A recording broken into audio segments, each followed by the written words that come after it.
En esta ocasión les traigo un super video de Superman donde muchos de ustedes participaron y sus teorías sobre esta película serán presentadas en esta ocasión. Porque estamos súper emocionados por esta super película, pero antes de empezar y poder teorizar sobre lo que pasará en esta película, compartirá universo con The Batman, está pasando esto detrás de escenas, y esa es la razón por la cual The Batman parte 2 está tardando tanto. Bueno, antes de todo esto me gustaría felicitar a Joaquín por su cumpleaños, muchísimas felicidades hermano. Y empezamos teorizando qué podríamos ver en la escena postcréditos de Superman de James Gunn. James ya ha hablado sobre esto. Citándolo tenemos esto: si miras mis escenas postcréditos en las películas de Marvel, la única vez que me tropecé fue cuando dije, ¡oh, diablos! Ahora tengo que poner a Adam Warlock en la próxima película. Lo cual en realidad fue un dolor de cabeza. No voy a montar universos enteros con escenas postcréditos finales. Sí, me encanta ofrecerle algo al público que ve las escenas postcréditos después de los créditos finales, pero prefiero que sea algo divertido para que los fanáticos no solo piensen, oye, estamos preparando la siguiente parte del universo. Es mejor una escena postcréditos divertida a una que te condena a seguir el hilo narrativo en el futuro. Y bueno, ahí medio parafraseé lo que dijo James Gunn, pero yo creo que va a ser una escena postcréditos relacionada a Supergirl, porque vendría siendo la película más cercana a la de Superman, y yo creo que Millie Alcock podría aparecer ya sea jugando con Krypto o algo así, aunque un problema con esto es que no sabemos si ya conoce Clark a esta versión de Supergirl, o qué versión del personaje será la que van a utilizar en el nuevo DCU. Por ejemplo, la versión de Superman, la serie animada, sí tiene muchas diferencias con la versión de Kara de los cómics. Por ejemplo, acá Kara es una sobreviviente de un planeta vecino a Krypton y no es necesariamente la prima de Superman. Sí, Superman dice que es su prima, pero es su prima postiza o prima falsa, ya que esta versión de Kara estaba criogenizada y el planeta vecino a Krypton, Argo, también había sido condenado por el desastre de Krypton. Y la familia de esta versión de Supergirl la congela a ella y a toda su familia para poder ser salvados, y la única sobreviviente es ella. Y como te mencionaba, el origen de esta versión de Supergirl difiere con la versión más conocida, que es la de los cómics, donde es prima de Superman, y no solo eso, en teoría se supone que ella es más grande que Kal-El, pero debido a complicaciones con el viaje, pues Kal-El se ve mucho más grande que ella, ya que en muchas historias él llega primero a la Tierra, y como no sabemos qué versión va a ser la del DCU, pues solo podemos especular en que sí, posiblemente aparezca en la escena postcréditos, y yo quisiera que pasara esto. Aunque también estaría graciosa una escena donde se llevan a Steve Lombard al departamento de recursos humanos del Daily Planet por comportamiento inapropiado. Yo no creo ver a Brainiac o al próximo villano o una insinuación de que Batman sabe de la existencia de Superman, porque el mismo James Gunn ya confirmó que no quiere hacer este tipo de escenas postcréditos. Hi YouTube team, Polykins here. All the content used in this video is used under fair use. Aquí este compañero nos está mencionando que yo creo que Ultraman viene de otra tierra y este le pide ayuda a Lex, pero solo si acaba con Superman. Y en la escena postcréditos Ultraman regresa a su universo para fundar el Sindicato del Crimen. Y esto me suena muchísimo a la película animada de Crisis en Dos Tierras, donde Ultraman y el Sindicato del Crimen también son de otro universo, y de hecho la versión del Lex Luthor de este universo es buena entre comillas, y pues los héroes que conocemos se enfrentan a versiones multiversales que unas no son la misma. Por ejemplo, Mujer Maravilla aquí es Mary Marvel, y aunque no es una versión maligna de Diana porque es otro personaje, sí estaría ocupando el lugar que le pertenece a Wonder Woman en el equipo, aunque lo que hubiera hecho más interesante estas versiones multiversales es que Lex Luthor tuviera cabello en otro universo. Tener a Henry Cavill regresando como Ultraman sería una completa locura que haría que los fans se volvieran locos en las salas de cine.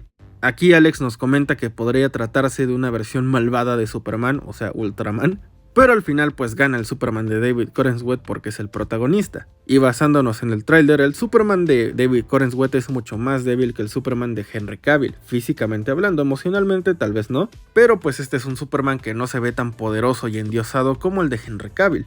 Y esta teoría que nos comenta Yael sí es muy probable porque el ajolote gigante que vemos en el tráiler de la película como que se ve que está causando muchísimo daño a la ciudad. Y esto podría respondernos por qué la gente está tan furiosa con Superman, qué es lo que hizo tan grave. Bueno, yo creo que también aquí hay una situación donde posiblemente Superman, siendo un personaje tan humano y que siente tanto, posiblemente intentó no acabar definitivamente con el ajolote gigante, mientras que los miembros de la Liga de la Justicia Internacional pues sí se descuentan al ajolote y la gente termina pensando que Superman estaba ayudando al monstruo cuando solo no quería acabar con él o algo así. Y pues la teoría de Yael es muy buena. Uy, esto está interesante porque recuerdo que en el DKU Amanda Waller recolectó ADN de Bruce para crear al próximo Batman, y de hecho de ahí nace Terry McGinnis. Y a ver, que el gobierno teniendo posesión del ADN de Superman también podría desatar un desastre donde se crea a Ultraman O alguien como Lex Luthor trata de crear a su propio superhumano, como Superboy o algo así, y es que Lex es el tipo de persona que quiere ser superior a Superman como dé lugar, y un escenario donde él utilice el ADN de Superman para hacerse más fuerte, pues yo creo que es palpable. Y con Valentino continuamos esa idea de que Lex crea un ser superior para combatir a Superman, lo cual es muy probable, y siendo una versión bizarra de Superman, la cual le sale mal a Lex, nos daría una historia muy interesante. Incluso imagínense el escenario donde esta versión de Bizarro supera el control de Lex. Ya hemos visto cómo otras versiones de Bizarro han logrado ser adaptadas exitosamente a live action, y Lex vendiéndole esta creación al gobierno es algo pues muy creíble, tomando en cuenta que Amanda Waller es el tipo de personaje que financiaría esto, porque tendría un superhumano en su control para velar por los intereses de Estados Unidos, claro. Y ahora vamos a un tema legal. Si se crea un clon con el ADN de Superman y Lex Luthor, ¿quién tendría la custodia? Bueno, por ley tengo entendido que uno de los dos tiene que pagar la manutención del clon. Por ejemplo, el escenario donde el clon se queda con Lex, Superman tendría que estar pagando pensión alimenticia, y si el clon se queda con Lex, entonces Clark tendría que estar pagando pensión alimenticia. Alguien que estudie derecho nos puede explicar mejor, pero veo palpable el escenario donde Lex, por ejemplo, tiene al clon los fines de semana, en caso de que Lex no ganara la custodia, pero bueno, entonces pues uno de los dos tiene que pagar pensión alimenticia, aunque si Superman consigue un buen abogado podría estar ganando más del 50% de las ganancias de Lex, o creo que es el 30%, algo así. Pero bueno, a lo que vamos es a que Superboy tiene dos papás. Y esto vendría siendo canon, ¿no? Porque Bloodsport se nos dice que envió a Superman a terapia intensiva. Y esto sonaba menos creíble con el Superman de Henry Cavill, pero con el Superman de David Corenswet es algo muy palpable y creo que es canon. Digo creo porque no sabemos qué es canon y qué no. Según James Gunn, lo que se mencione es canon, pero si esta misión es canon, entonces pues sí vendría siendo canon que a Superman lo enviaron a terapia intensiva. Samuel nos menciona la posibilidad de tener a Bizarro en una escena postcréditos o algo de este estilo. Bueno, tener un guiño a Bizarro y en la escena postcréditos que se nos muestra a Superboy o Ultraman. A mí sí me hace muy interesante que el clon que hace Lex Luthor de Superman en esta película termine siendo una versión de Superboy, como en Young Justice. La teoría de Omar también tiene muchísimo sentido, porque tener un proto Bizarro no terminaría con el villano por completo en esta película y en un futuro podría seguir evolucionando hasta eventualmente ser el Bizarro que todos conocemos. Aquí se estaría aprovechando al personaje para esta película, pero también guardándolo para el futuro. Y nuestro compañero aquí nos teoriza algo que muchos ya están pensando, y es que Lex Luthor sí podría hacer este clon para desprestigiar a Superman y manchar su imagen y todo lo que representa, pero creo que a Lex Luthor no le salió tan bien el experimento, porque podemos ver que el clon lleva pues una máscara para ocultar el aspecto del clon.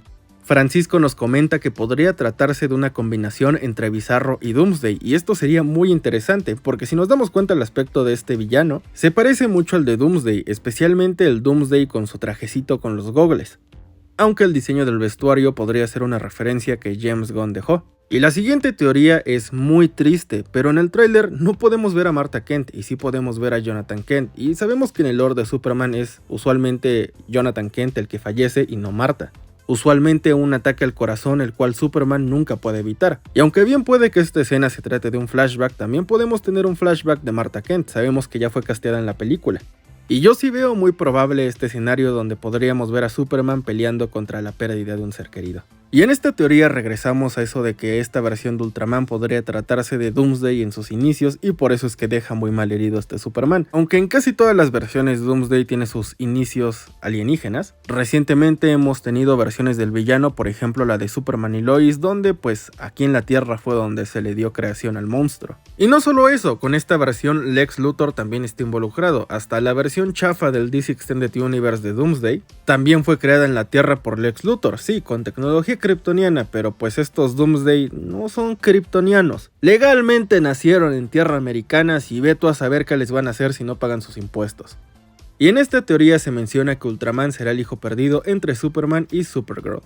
Una teoría con vibras muy norteñas, aunque como ya te había mencionado, hay versiones de Superman que no son primos de Supergirl, sigue siendo muy raro. Y dudo mucho que tengamos un escenario similar al de esta teoría donde pues Ultraman nace de estos dos. Yo creo que esto jamás va a pasar, ni aquí ni en otros universos. Aunque sí podría tratarse del hijo perdido de Superman, que no fue hecho de la manera tradicional, pero sí terminaría siendo hijo de ambos y comparte el ADN y es un clon de Superman. Y Lex Luthor sí pone de su ADN en versiones como la que ya te había mencionado, la de Young Justice, donde técnicamente Superboy es el hijo ilegítimo de Lex Luthor y Superman. Y yo creo que esta teoría es una que sí se va a cumplir, porque Lex Luthor como presidente da para una narrativa muy interesante, donde personajes como Amanda Waller sí se pueden ver involucrados.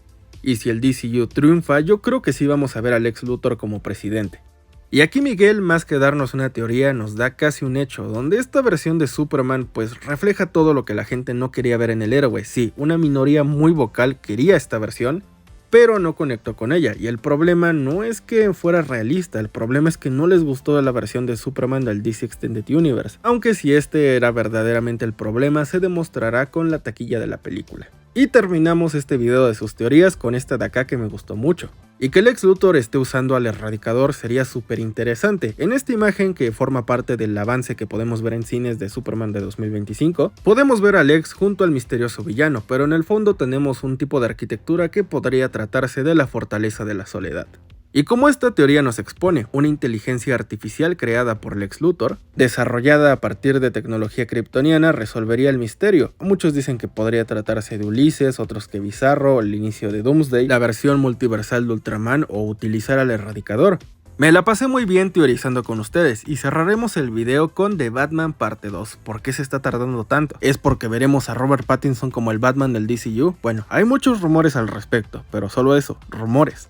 Pero con respecto a los retrasos de The Batman parte 2, bueno, youtubers como Boba Talks dan a entender de que hay una razón más emocional o personal detrás de este suceso, un tema privado el cual ya no nos concierne tanto, y es por eso que no quise indagar más sobre esto, pero es esta razón privada la cual estaría postergando la película, y no sabemos qué razón es, lo único que sabemos es que llegará hasta 2027, posiblemente. Aunque la neta es que yo sí quiero ver al Batman de Robert Pattinson con el Superman de David Corenswet.